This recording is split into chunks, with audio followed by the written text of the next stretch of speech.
समय सर्वशक्तिशाली है, परंतु सत्य उससे भी अधिक बलवान। हम सब कभी न कभी, कहीं न कहीं, किसी न किसी भय से सत्य को छुपाने का प्रयास करते हैं, और यही कहीं न कहीं सबसे बड़ा अधर्म हो जाता है। जिस प्रकार ज्वालामुखी अंततः भूमि का बंधन तोड़कर बाहर आ जाता है, उसी प्रकार सत्य भी एक दिन सामने आ ही जाता है। चूंकि नियति सत्य को समक्ष लाने का मार्ग ढूंढ ही लेती है।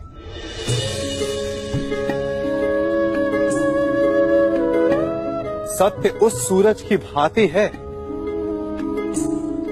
जिसे असत्य के घने मेघ ढक नहीं सकते। नियति नामक वायु असत्य के घने मेघ को हटा के सत्य के सूरज को प्रकाशित कर ही देती है। असत्य रूपी अधर्म पर सत्य रूपी धर्म की विजय निश्चित है।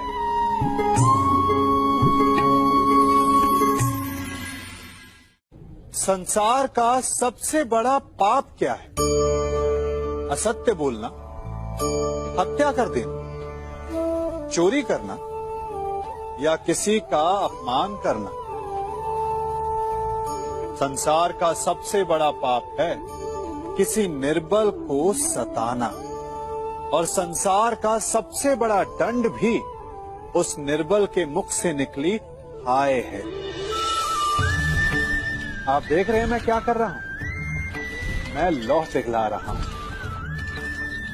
और ये लौह पिघलता है इस चमड़ी की बनी धूनकी से निकली हवा से। तनिक सोचिए, एक मृत पशु की खाल से बनी धूनकी इतने कठोर लोहे को भस्म कर सकती। ठीक उसी प्रकार आप चाहे जितने भी शक्तिशाली क्यों ना हो, यदि आपने किसी निर्दोष, किसी निर्बल को सताया, तो उसके मन से निकली हाय और उसका श्राप आपके जीवन को भस्म कर सकता है। अपराध वो भावना है जिसके कारण संसार में सदा दुख ही व्याप्त रहता है। हम सब अपराधियों से घृणा करते हैं, उन्हें कोसते हैं, परंतु क्या कभी विचार किया है कि कोई भी जन्म से अपराधी नहीं होता?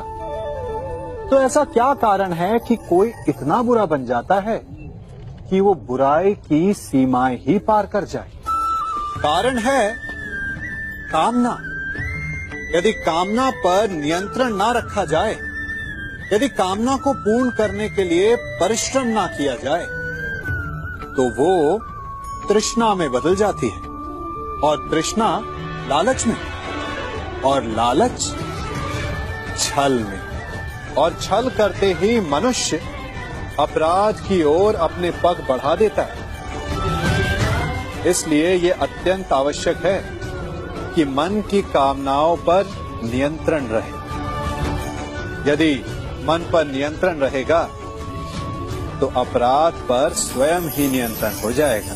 कभी कभी आप सबके जीवन में एक ऐसी विचित्र समस्या अवश्य आती है कि शक्तिशाली के समक्ष मौन हो जाओ। कि उस शक्तिशाली से विवाद करने से बचने के लिए आप मौन रह जाते। मानता हूं, ऐसा करने से आप एक विवाद से बच जाते, एक संघर्ष से बच जाते, परंतु ऐसा बचाव एक बड़े संघर्ष को जन्म दे देता है।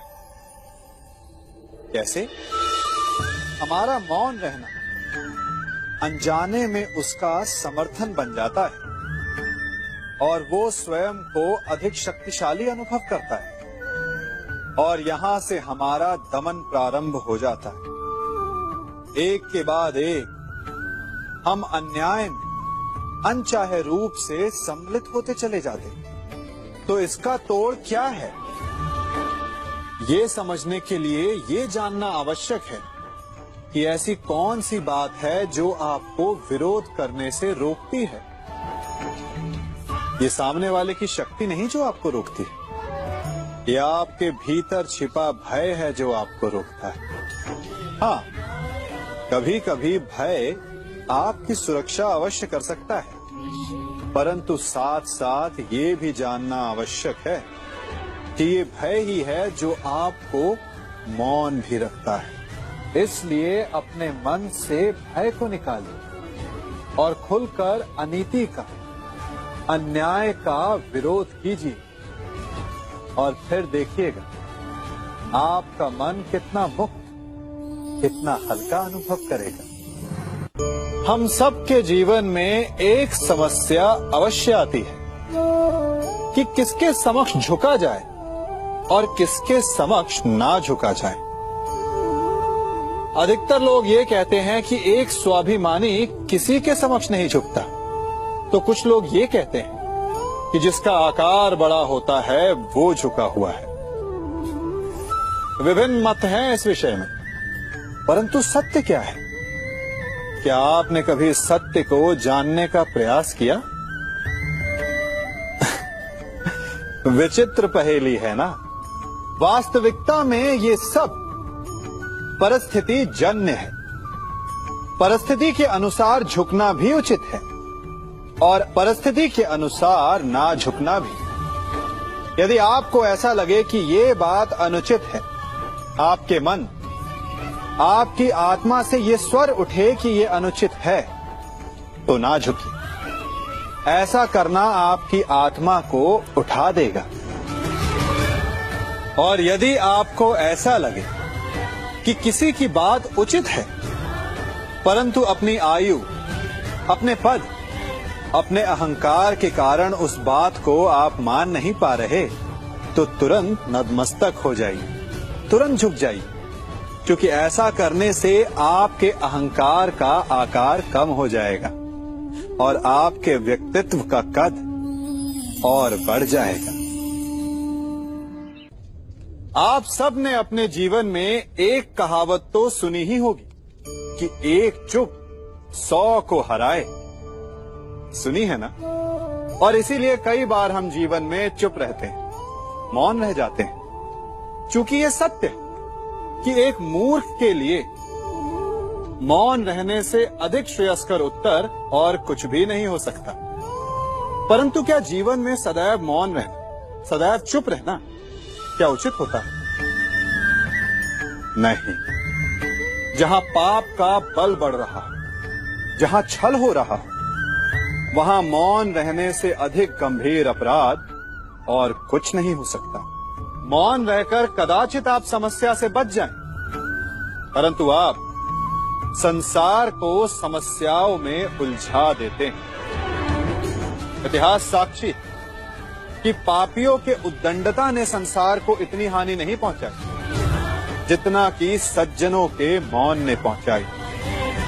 यदि कोई मूर्ख बोल रहा है तो मौन रहना उचित है, परंतु यदि कहीं अपराध हो रहा, छल हो रहा है, तो उठिए और विरोध कीजिए, क्योंकि आप भले ही ना सही, परंतु आपकी आने वाली पीढ़ी इस पाप के दंड को अवश्य सहेगी। गर्व, अभिमान और अहंकार, ये तीनों सुनने में एक जैसे लगते हैं, परंतु तीनों का अर्थ भिन्न होता है और परिणाम भी। तीनों का आरंभ प्रेम से होता है, स्वयं से प्रेम। परिश्रम हमारे मन में गर्व को जन्म देता है और सफलता अभिमान जगाती है।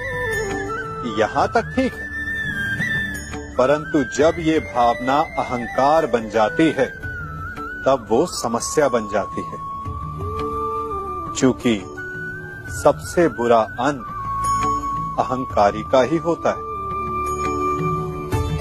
परंतु मनुष्य के लिए पहेली यही है कि पहचाना कैसे जाए कि अहंकार जग गया है और उसका दमन आवश्यक है। इसका उत्तर मैं नहीं, आपका मन देगा। जब तक आप स्वयं से प्रसन्न हैं, जब तक आप सबसे ऊंचा उठने का प्रयास कर रहे हैं, तब तक ठीक है। परंतु जब आपके मन में दूसरों को नीचा समझने का भाव आ जाए, तो सावधान हो जाइए, क्योंकि यही अहंकार है जो वास्तव में आपको हीन कर रहा है। इस वीडियो को लाइक करें, हमारे चैनल को सब्सक्राइब कर बेल आइकन जरूर प्रेस करें हमारी न्यू वीडियो सबसे